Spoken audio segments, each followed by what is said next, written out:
So, when you hear the word apocalypse, where does your mind immediately go? Oh, I mean, it usually goes straight to Hollywood, right? Exactly. Like, I bet almost anyone listening right now is picturing dragons or fire raining from the sky. Yeah, asteroids leveling continents. Right, like a massive sci-fi collapse of the physical planet. Mm-hmm. But, well, what if we've completely misunderstood the assignment? That is the big question. Because what if the original text that gave us that word wasn't, a forecast of planetary destruction?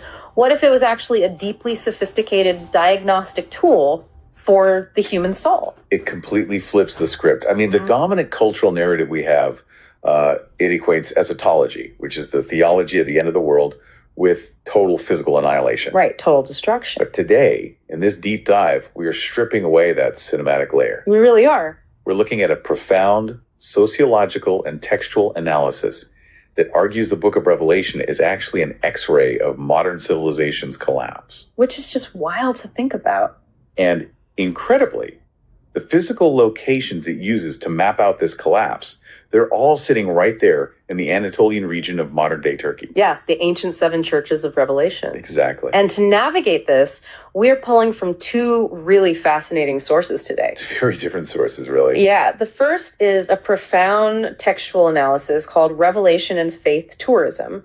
And this one treats the ancient text as like a mirror for the global anxieties we're feeling right now in 2026. Mm-hmm. And the second source is a recent, highly specific academic study. It's a master's thesis by Reza Bilgis. Right, the Bilgis thesis. Yeah, and he evaluates the actual faith tourism potential of these 7 ancient Anatolian sites by interviewing Christian populations living in Izmir today. And the intersection of those two sources is where this gets incredibly compelling. Oh, absolutely. Because we are taking ancient apocalyptic symbolism, right, and translating it into the very tangible economic and psychological dread of 2026. The dread is very real right now. It is. And then we're looking at how the physical geography of Turkey could actually be transformed into a psychological pilgrimage. Wow. And not just for devout Christians. This is for any person, regardless of their background, who feels completely burnt out. Which is pretty much everyone. Yeah. Anyone searching for meaning in a chaotic, algorithmic age. So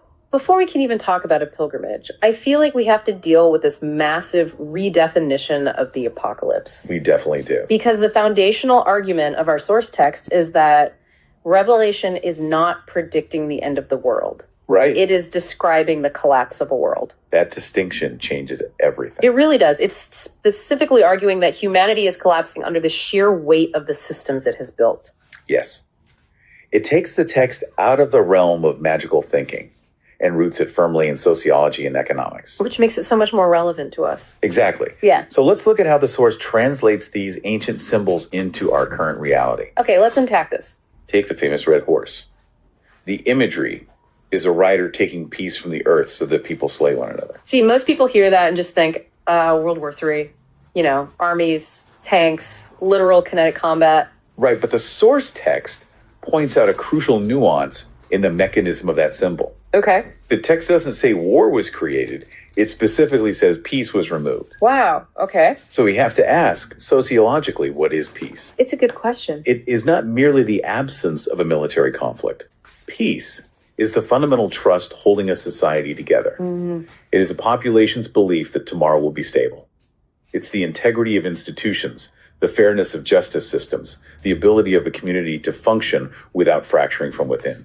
So the removal of peace is essentially the destruction of the social contract itself. Yes. It's the breakdown of the nervous system of civilization. Precisely.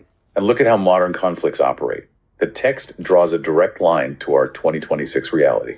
Well, when a regional conflict breaks out in the Middle East or Eastern Europe today, the damage isn't confined to the battlefield. Right, we feel it everywhere. It is weaponized through global infrastructure. Yeah. It instantly shocks global energy prices. It dictates monetary policies. It disrupts supply chains. Oh, like the famine in Sudan. Exactly. No. Look at the devastating famine in Sudan. Yes, there is armed conflict there, but the famine is exponentially worsened because the cost of fuel to transport food right. and the cost of fertilizer to grow it has been entirely weaponized on a global scale. It's an infrastructural collapse. It reminds me of Well, it's like how a computer operating system fails. That's a great way to put it. The hardware, the motherboard, the processor, they might be perfectly intact. The physical planet is still here. But the software, this incredibly complex code we wrote to run our globalized society, it becomes so bloated with contradictions and systemic vulnerabilities that it just freezes. It just stops working. Yeah, it crashes. That analogy holds up perfectly when we move to the next major symbol, which is the black horse. Scales. Yeah, the imagery here is a rider holding a pair of scales and a voice declaring prices for basic goods. Right, like a quart of wheat for a denarius. And 3 quarts of barley for a denarius. And for context for you listening, a denarius was an entire day's wage for an ancient laborer. It was a lot of money for very little food. So this is extreme hyperinflation. You work an entire day just to buy enough bread to keep yourself alive until the next morning. For centuries, scholars read this as a prophecy of literal global famine. Like the earth just stops growing crops. Exactly, a failure of the earth to produce food. But the author of our source text translates this mechanism for 2026. Okay, what do they say? If you look at the 2026 OCHA Global Humanitarian Overview, the problem is not agricultural production. Not at all. We have drone farming, we have genetic crop optimization, incredibly sophisticated global logistics. We have so much food. We produce more than enough calories to feed the planet multiple times over. Yeah. Yet hundreds of millions of people require humanitarian aid. Millions cannot access basic nutrition, clean water, or safe shelter. Hold on, I want to push back on that a bit. Go for it. If we have the logistics and the food, what exactly is the mechanism causing the starvation in this context? That is the key question. Are we saying the global supply chain is just inefficient? Or is it something more deliberate? The source argues it is entirely structural. It calls this phenomenon a justice famine. A justice famine, wow. The crisis is not a lack of production. It is a crisis of access and equity. The apocalypse isn't that the fields are barren. The apocalypse is that the bread is sitting right there on the shelf behind a pane of glass. And people just can't afford it. Exactly. A massive portion of humanity is locked out of the economic system required to purchase it. It's heartbreaking. We have cities glowing with unprecedented wealth, but housing is completely unaffordable for the working class. Yeah, the overall GDP of the world grows, but the wealth just concentrates at the very top. And that's what the black horse represents today. A market system that prices human survival out of reach. A justice famine. That is a deeply unsettling way to look at modern inflation and wealth inequality. It really is. And that leads directly into how the text tackles the ultimate symbol of a corrupt market. Yes, Babylon. Yes, Babylon. The fall of Babylon in Revelation 18. Now, the source is adamant that we shouldn't be looking for a literal historical city of Babylon on a map. No, not at all. Babylon is the ancient archetype for a civilization of absolute vanity, unchecked wealth, and a market completely devoid of moral constraints. The detail that always stood out to me in that chapter is the reaction of the merchants. Oh, it's so telling. When Babylon falls, the merchants of the earth weep and mourn. Right. But they are crying because they lost a beautiful cultural center or because they suddenly realized they were complicit in an unethical system. Not even close. They are crying explicitly because no one is buying their cargo anymore. Yes. It's a mourning of lost profit margins, not lost morality. And how does the source map that onto today? The author argues that in 2026, the value of an object, an experience, or even a human being is no longer measured by its inherent truth or dignity. What is it measured by? It is measured entirely by its market equivalent. Human attention is now the most aggressively harvested commodity on the planet. Oh, absolutely. Visibility on social media is the primary metric of social status. Consumption isn't just something we do anymore. No, it's who we are. It has become our identity. The source text actually uses the phrase, the algorithmic consumption order, to describe modern Babylon. I love that phrase. Which is fascinating when you think about the architecture. Old Babylon built the literal Tower of Babel out of bricks to reach the heavens. The new Babylon uses data centers, server farms, and engagement algorithms to build digital profiles that reach the top of the feed. That is a perfect parallel. And Old Babylon used physical slave labor. But New Babylon uses what the source calls desire engineering. Desire engineering. Yeah, manipulating our insecurities and dopamine receptors to keep the machine running. And the psychological result of living inside this algorithmic Babylon is a profound shift in the nature of fear itself. How so? Well, Revelation 6 describes a moment where The kings of the earth, the princes, the generals, the rich, the mighty, so essentially the top 1%, are all hiding in caves. Right, begging the mountains to fall on them. Yes. And the source text identifies this as the democratization of fear. I want to make sure I really understand this. Because historically, fear and precarity, those were mostly the burdens of the poor and marginalized. Always. Are you saying that in 2026, the elite are feeling the exact same existential dread? Precisely. Fear is no longer bound by class. The elite are terrified. I mean, we do see tech billionaires buying massive underground bunkers. Exactly. Academics, politicians, young entrepreneurs, middle-class parents. There is a pervasive shared atmosphere of dread. It's everywhere. The source points to reports from the IMF and the World Bank for 2026, which highlight intense global economic pressures, commodity volatility, inflation, tightening financial conditions. But it goes way beyond economics. What else are they afraid of? It's fear of AI slipping beyond human oversight, fear of institutional collapse, fear of severe political polarization. And fear of the planet itself turning against us. Oh, absolutely. The source actually cites the World Meteorological Organization, the WMO, reporting that 2015 to 2025 were the hottest 11 years on record. And this is where the ecological disasters in Revelation, the earthquakes, the boiling seas, the sky turning dark, must be read symbolically, according to the text. Okay. We shouldn't read them as literal weather forecasts from antiquity. Right, that misses the point. When humanity treats the natural world solely as an infinite resource to be extracted for the algorithmic market, nature eventually responds. It pushes back. Yes. Earthquakes, floods, and superstorms are not just meteorological events. They become a language of warning. That's a powerful way to frame it. They reflect the immense fragility of the systems we've built. The ecological crisis is the direct result of humanity attempting to master the planet while completely forgetting that we are ultimately just guests here.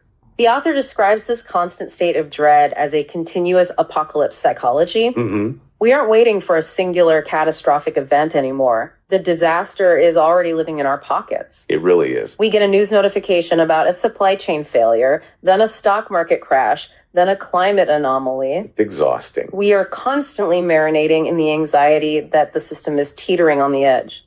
Which brings an incredible psychological burden.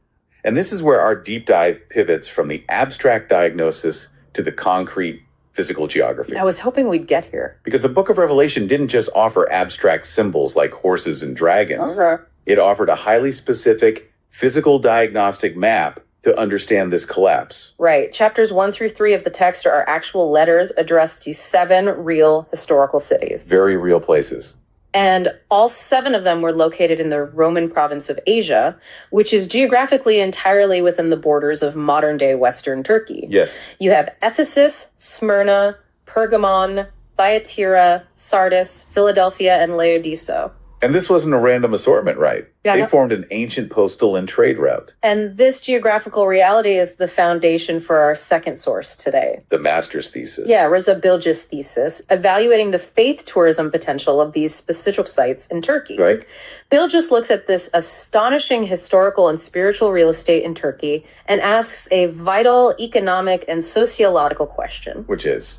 How are we currently interacting with these spaces, and why is the current tourism model fundamentally failing to capture their true value? Okay, I have to stop you there. Go ahead. Because when I think of a master's thesis on tourism, I usually think of logistics. Like bus schedules. Yeah, bus schedules, hotel occupancy rates, maybe optimizing the gift shop layout. Right. How does a tourism study connect to this massive philosophical breakdown of modern civilization? What is Bilges actually proving here? He is proving a massive disconnect between supply and demand in the realm of meaning. Meaning, okay. Yeah. Classical cultural tourism is entirely supply-oriented. What do you mean by supply-oriented? Well, think about a standard tour. A guide takes you to the ruins of Ephesus and focuses strictly on the archaeological data. Like the dates and the architecture. Exactly. They say, this is the Library of Celsus, built in this year. This amphitheater held 25,000 citizens. Notice the Corinthian columns. It is an architectural data dump. They treat the site like a museum of dead stones. That makes sense. Yeah. But Bilges utilized a mixed method study, combining quantitative surveys with deeply qualitative, in-depth interviews. Mm-hmm. And he focused on Christian individuals living in Izmir today. He wanted to understand the demand side. The people actually going there. Right. What does the person traveling to these specific sites actually want? And what did he find?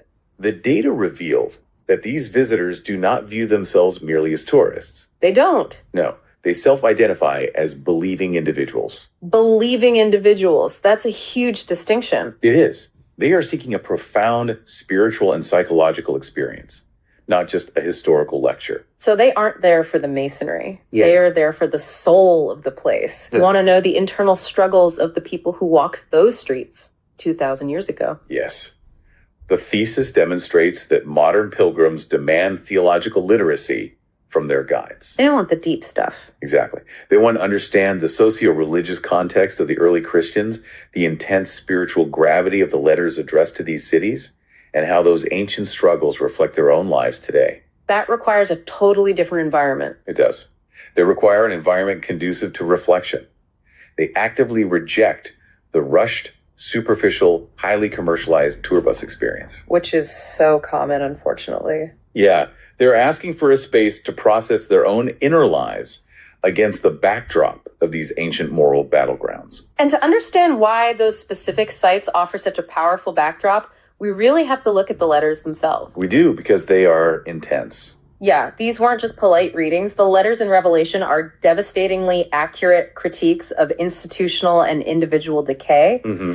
The source text actually refers to these cities as the moral X-ray of civilizations. The moral X-ray. Yeah, they represent the exact mechanisms by which human communities rot from the inside out. So let's trace this diagnostic route logically rather than geographically. Okay, where should we start? If we are analyzing the collapse of a system, we should start at the very top of the modern hierarchy. Makes sense. The massive, successful institutions. And that brings us to the critique of Ephesus. Ah, Ephesus. In antiquity, Ephesus was a booming port city. It was a massive hub of commerce and the center of the Artemis cult. Very powerful city. Today, it's a stunning UNESCO World Heritage Site near Selçuk. But the letter in Revelation delivers a piercing assessment. What does it say? It says, "You have abandoned your first love." Let's unpack the mechanism behind that phrase, because the source applies this brilliantly to the life cycle of modern institutions. Okay, how so? Think about how any massive endeavor begins. It makes me think of a tech startup, honestly. Oh, that's a perfect example. Like in the garage phase, you have a few founders sleeping under the desks, eating terrible food, working 100-hour weeks. Yeah. But they don't care because they are driven by a singular burning passion. They actually believe their product will change the world. Right. That passion, that total commitment to the core mission is their first love. Now, fast forward 20 years. Okay. That startup is a multi-billion-dollar publicly traded behemoth. They made it. They have massive human resources departments, rigid compliance protocols, thousands of middle managers, and highly structured quarterly earnings calls. The corporate dream. The institution is incredibly robust. The physical and structural survival of the company is guaranteed. But what has happened to the internal culture? The passion is entirely dead. Completely dead. The founders are gone, the employees are just punching a clock, and the core mission has been replaced by the imperative to simply maintain the bureaucracy and hit profit targets. That is the Ephesus syndrome. The Ephesus syndrome. Yes. The source explicitly notes that the critique of Ephesus is not that they were lazy or faithless. They weren't. No. The text acknowledges their hard work, their endurance, and their strict boundaries against corruption. Oh, wow. The tragedy of Ephesus is that they became a highly efficient, soulless bureaucracy. So they survived, but they lost their soul. Exactly. The source says a person still works, but their soul is not there. They still speak, but there is no fire in their words.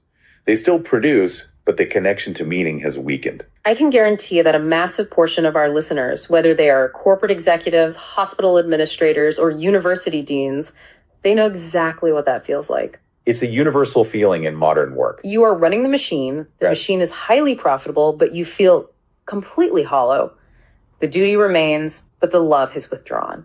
And this is exactly why a modern pilgrimage to Ephesus shouldn't just be about looking at ancient marble. Right. It should be a profound confrontation with the risk of our own institutions consuming their own souls. Mm-hmm.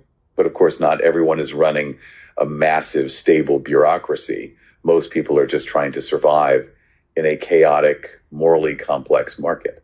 And that transitions us perfectly to the dilemma of Thyatira. Right, Thyatira. Historically, Thyatira, which is located in modern-day Ephesus, was very different from Ephesus. How so? It wasn't a glittering mega city. It was a blue-collar manufacturing hub, famous for its trade guilds and textiles, particularly purple dye. Oh, okay. It was the working heart of the regional economy. And the letter to Thyatira praises their continuous service and faith, but it contains a severe critique regarding moral laxity. Moral laxity in what sense? Specifically, their tolerance for unethical practices tied to the local economy.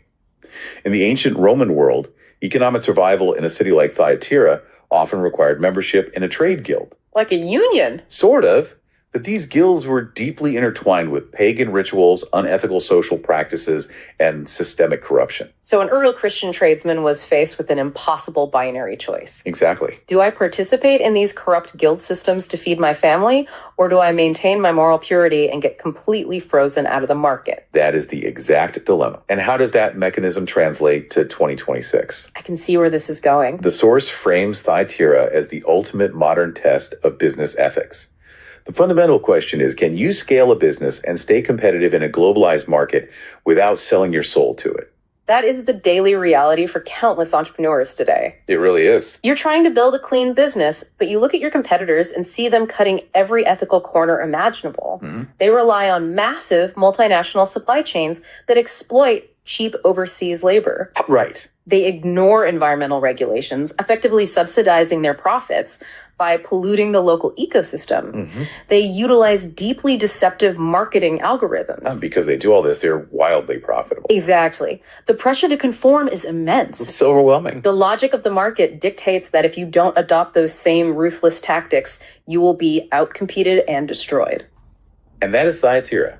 It represents the insidious nature of daily moral compromises. Yeah. It asks the modern worker or executive, is success defined purely by your quarterly revenue, or by the moral character you manage to retain while generating that revenue? It's a brilliant comparison. Ephesus shows us the death of meaning at the top of a successful system, and Thyatira shows us the ethical compromises required just to participate in the market. But what about the systems themselves? If we are forced to compromise, who is actually setting the rules of the game? That is the big question. This brings us to the grand, highly visible structures of power, perfectly embodied by ancient Pergamum. Pergamum, modern-day Bergama, is a breathtaking, multi-layered site. It's huge. In antiquity, it was the intellectual and political powerhouse of the region.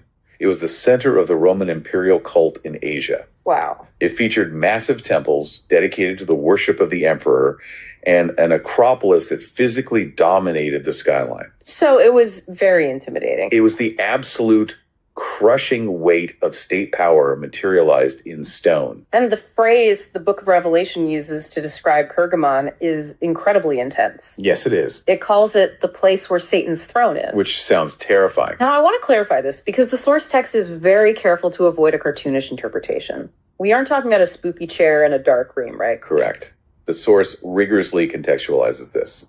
In the socio-political reality of the first century, Satan's throne was a direct reference to the overwhelming, intoxicating, and fundamentally oppressive shadow of imperial power. Okay, so it was political. It represented the deification of the state, a system that demanded absolute, unquestioning loyalty and worship from its subjects.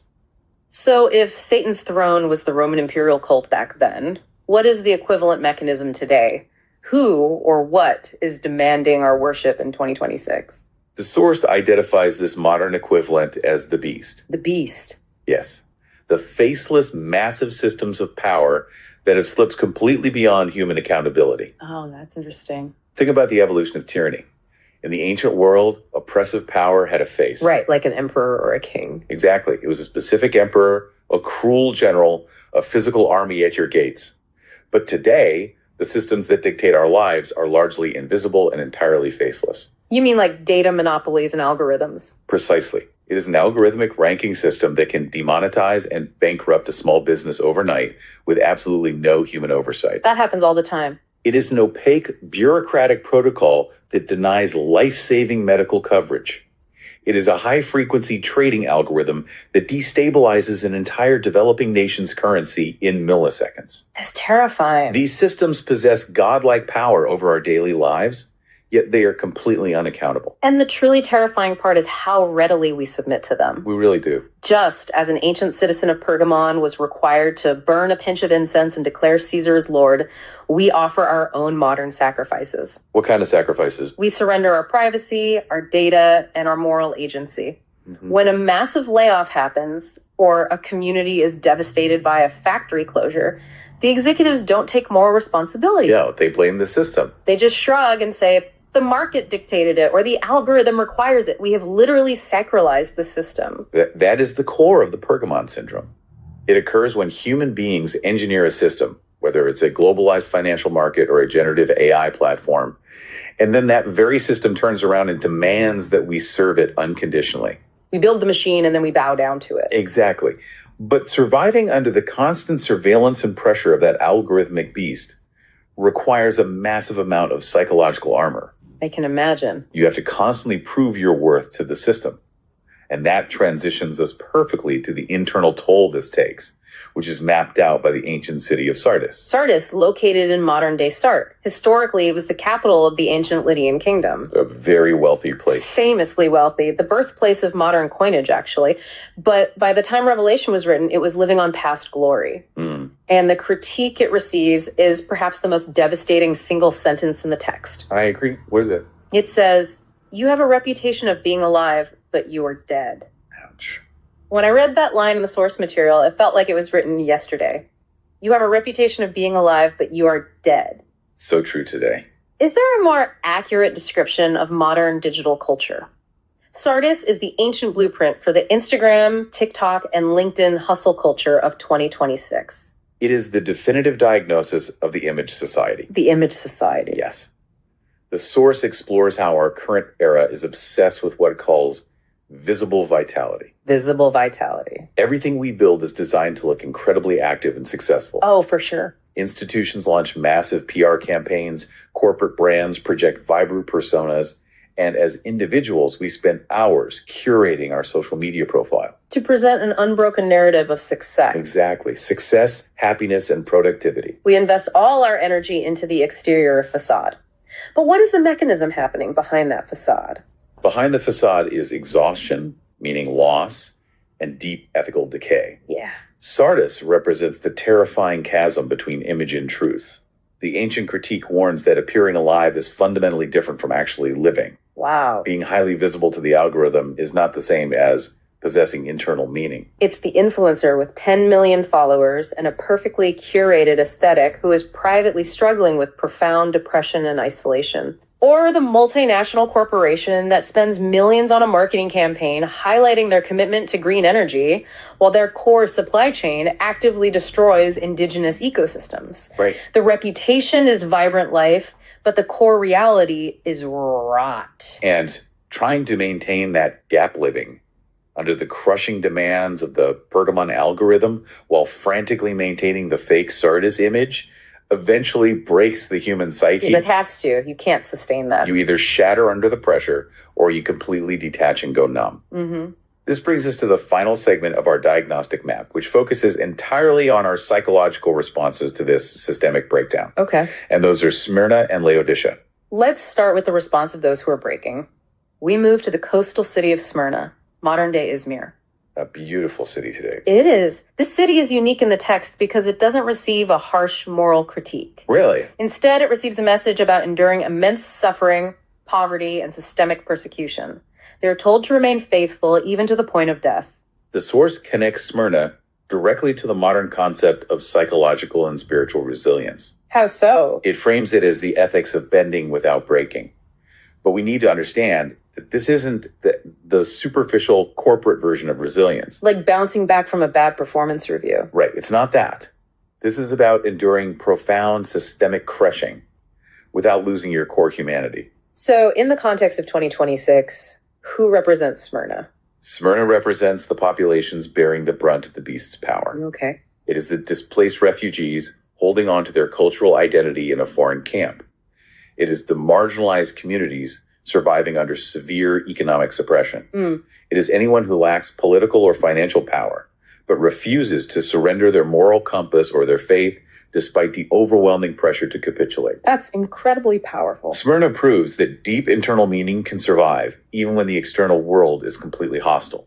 But if Smyrna is the ethics of holding on to your soul through immense pain, Laodicea is the exact opposite. It really is. It is the tragedy of losing your soul because you feel absolutely no pain at all, insulated by extreme comfort. Precisely. Historically, Laodicea, which is located near modern-day Denizli, was outrageously wealthy. Super rich. It was a massive banking center, famous for its textiles, and a renowned medical school. They were so fiercely independent and wealthy that when a massive earthquake destroyed the city, they actually refused imperial reconstruction funds from Rome. They just rebuilt it themselves. They did. They didn't need Rome's help. And yet they received the most famous and scathing insult in the entire text. They do. They're called lukewarm, neither hot nor cold. And the text threatens to essentially vomit them out. Yes. How does extreme wealth lead to being lukewarm? The source points out a profound sociological trap.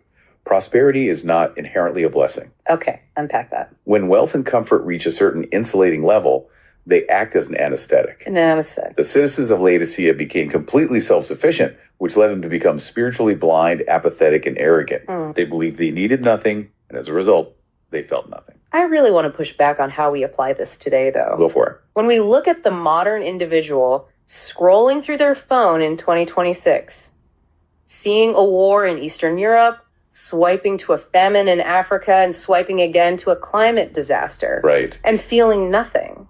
Is that really the arrogance of Laodicea? Or is it just empathy burnout?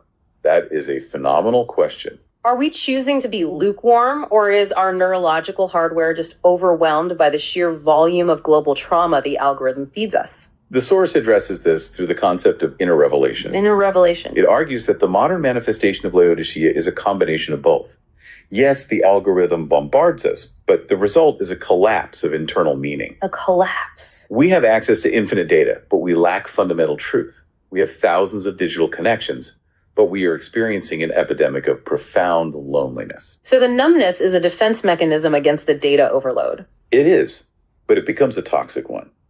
Laodicea represents the profound danger of possessing all the information in the world while feeling absolutely no moral responsibility toward it. Wow. It is the normalization of tragedy simply because we are observing it from behind a screen, sitting in an air-conditioned, comfortable room. Yeah, we are totally disconnected. The apocalypse isn't just the war happening overseas.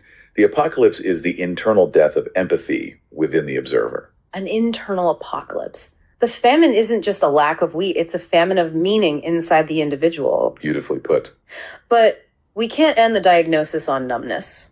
There is one more city, one final response that the text offers as a counter-narrative to the despair of the beast and the numbness of Laodicea. And that is Philadelphia, modern-day Al-Asahir. Right. Historically, it was a smaller, less powerful community, frequently battered by seismic activity. They weren't a megachurch like Ephesus, and they didn't have the wealth of Laodicea. They receive incredible praise. They do. The text says, I have placed before you an open door that no one can shut, commending them because, despite having little strength, they held on to their authenticity. The source interprets Philadelphia as the ultimate beacon of hope for 2026. Why is that? It proves that you do not need to be a massive institution to affect change. You don't need the algorithmic dominance of Pergamum or the fake visibility of Sardis. In a modern society obsessed with quantitative metrics, how many followers you have, what your market cap is, the scale of your global reach, Philadelphia asserts that qualitative depth matters more. It's the power of the micro community. Exactly. A small, fiercely ethical local business. Yeah. A quiet academic circle dedicated to actual truth rather than viral reach. A small faith community that genuinely supports its marginalized neighbors. Yes. These small, authentic nodes of resistance can hold open doors of hope and meaning that massive, corrupt systems simply cannot force shut. Okay, this has been an incredibly intense theoretical and psychological journey. It really has. We've mapped the internal collapse of modern civilization using ancient coordinates. But let's bring this firmly back to the ground. Let's do it. How do we take this massive philosophical diagnostic tool and translate it into a physical reality? Right, the tourism aspect. Exactly. This is where we need to dive deeply back into Rudzabilge's thesis and the proposed Anatolian revelation route. The source text, proposes building a highly intentional, curated pilgrimage route. It calls it 7 churches, 7 cities, 7 human states. I love that framing. And it relies heavily on Bilge's findings to justify the economic and sociological viability of this. However, to truly understand the strength of this proposal, we have to address the rigorous academic critiques his thesis faced. Let's absolutely do that, because the methodology seems vulnerable at first glance. It does. The critics pointed out that Bilge's theoretical framework lacked a unified model connecting heritage tourism with faith tourism. But the major glaring issue was his sample size. The sample size. He only surveyed and interviewed Christian individuals living in Izmir. How in the world can you take a tiny sample of locals in one Turkish city and use it to dictate a global tourism strategy for the 2.5 billion Christians living worldwide? The critics argued exactly that. They called it a problem of external validity. External validity, okay. They claimed you cannot statistically generalize the behaviors and demands of Izmir residents to a massive, heterogeneous global population encompassing thousands of different denominations, cultures, and economic backgrounds. Which seems fair. Furthermore, they criticized his reliance on descriptive statistics rather than complex predictive mathematical modeling. So I have to ask, if the data is localized and lacks advanced predictive modeling, why does the source text rely on it to propose this massive Anatolian route? Because the defense of the thesis fundamentally reorients how we understand qualitative research. How so? The defense argues that the critics are applying the wrong epistemological framework. Bilge's work was never designed to be a massive, hypothesis-testing mathematical model. It was? No. It is an exploratory, applied research design. When you are investigating something as deeply complex, emotional, and multi-layered as a human being's spiritual motivation for travel, a rigid mathematical model will actually blind you to the truth. You can't capture a spiritual crisis in a regression analysis. Exactly. Bilges utilized purposeful sampling. He didn't need a random sample of 1 million people. He needed a specific, highly contextualized sample that culturally and geographically resonated with the historical site. Okay, that makes sense. By interviewing people who live in the shadow of these ruins, he was able to extract deep, qualitative insights into the nature of the demand. And while he cannot claim statistical generalization, he achieved something far more valuable here: analytic generalization. What is the mechanical difference between the two? Statistical generalization says 30% of our Izmir sample bought a guidebook, therefore 30% of all global tourists will buy a guidebook. That's often flawed. Analytic generalization says our in-depth interviews revealed a profound psychological hunger for environments that facilitate internal reflection and theological depth, in direct opposition to commercialized superficiality. I see. That underlying psychological mechanism, that hunger for meaning, is analytically applicable whether the pilgrim is flying in from South Korea, Brazil, or Germany. Okay, that makes perfect sense. The core human need for meaning under the pressure of modern society is universal, even if the cultural expressions differ. Exactly. So, practically, based strictly on the recommendations in the text, how do we build this physical route to cater to that deep analytic demand? The text outlines several strategic, highly practical steps. First, it suggests the creation of a physical or digital pilgrim passport. Like the Camino de Santiago in Spain. Heavily inspired by the Camino, yes. I love the mechanics of that. It gamifies the journey, but in a spiritual way. It does. You arrive at Ephesus, and instead of just buying a magnet at the gift shop, you receive a unique stamp in your passport. Yeah. It takes 7 disparate archaeological sites and binds them into a single unified narrative arc. You are physically tracking your psychological progress through the 7 human states. To address the demand for deep theological and historical context, the text recommends the development of sophisticated, multilingual, digital guide applications. Depths for the route. Right. But the key here is verse-based storytelling. So instead of a robotic voice telling me what year a rock was carved. Exactly. You are standing in the ruins of Thyatira, and the app is playing an audio documentary in your native language about the ancient trade guilds. Oh, wow. About the brutal economic compromises early Christians faced, and then seamlessly connecting that to a reflection on modern corporate ethics and supply chains. And the text even suggests utilizing augmented and virtual reality, which seems like a brilliant way to overcome the fact that these are ultimately ruins. It solves the supply side visual deficit. Yeah. Imagine a pilgrim standing on the Acropolis of Pergamum. Today, it's mostly foundations and scattered columns. But they put on AR glasses, And the digital overlay rebuilds the massive, imposing temples of the imperial cult in real time around them. That would be mind-blowing. They viscerally, visually experience the crushing scale of Satan's throne. They feel the intimidation of the ancient beast. Mm-hmm. Then they take the glasses off, return to the quiet ruins, and process what systems are currently intimidating them in 2026. Furthermore, the text recognizes that this journey shouldn't just be an ascetic, punishing march. No, it shouldn't be. It specifically recommends integrating this spiritual route with the rich, existing local economy. It points to incorporating the ancient local gastronomy and the specific wine routes located in Manisa and Denizli, Which is vital for sustainable tourism. Right. It roots the spiritual journey in the hospitality and culture of the Anatolian people, creating deep economic value for the local communities while offering the pilgrim a holistic experience of the region. And honestly, if you are making this journey, if you are traveling to Turkey for this route, you shouldn't just stop at the Aegean coast. Oh, absolutely not. I mean, the spiritual history of the region is so dense. Right, like you have to see Istanbul. Exactly. Istanbul is the crossroads of empires. You can feel that weight, that history of different faiths and cultures overlapping. And then there's Cappadocia, Oh, Cappadocia's incredible. the early Christian cave churches there, the underground cities. It's just mind-blowing. It perfectly fits the theme of Smyrna, right? People hiding and surviving under pressure. It totally does. And even heading east to Mount Nemrut, seeing those massive stone heads at sunrise. It's all part of this deep human search for meaning. And I think the most important takeaway here is that you do not need to be a devout Christian to derive massive value from this route. Not at all. If you are a completely secular individual in 2026, deeply burnt out by your corporate job and the Ephesus of your industry, exhausted from maintaining your Sardis image on social media, and terrified of the Pergamum algorithms tracking your every move. Yeah. This route is a structured historical detox.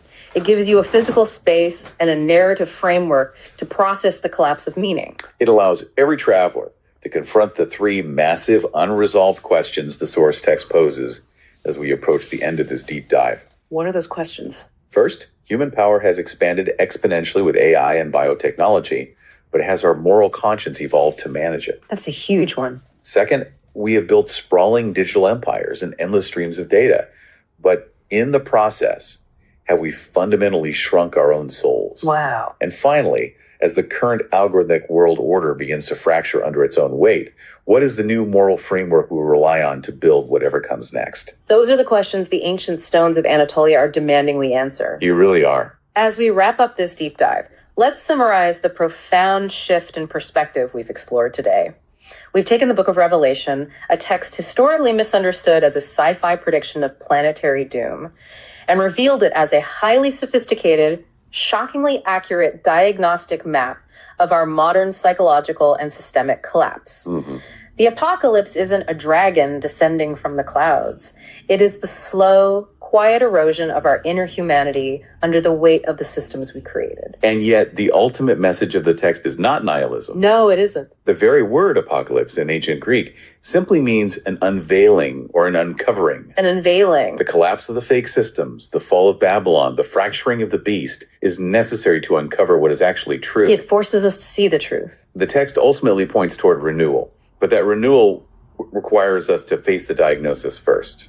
We've spent this hour looking outward at ancient geography, modern corporate supply chains, data monopolies, and algorithmic consumption. But I want to leave you with one final thought, something we haven't explicitly named yet. Okay. If the true nature of an apocalypse is an unveiling, a stripping away of all the illusions we use to comfort ourselves, what happens when your personal grid goes down? Well, that's intense. When the beast of the algorithm stops feeding you distractions, and the Sardis facade you project to the world is finally stripped away, what exactly is left underneath? That's the real question. When the world goes quiet, what is the architecture of your internal silence? We can travel all the way to the ruins of Anatolia to find a mirror. But the most terrifying, and perhaps the most necessary, apocalypse is the one where you finally unveil yourself. Thank you so much for joining us on this deep dive. Stay curious, keep questioning the systems around you, and we'll catch you next time.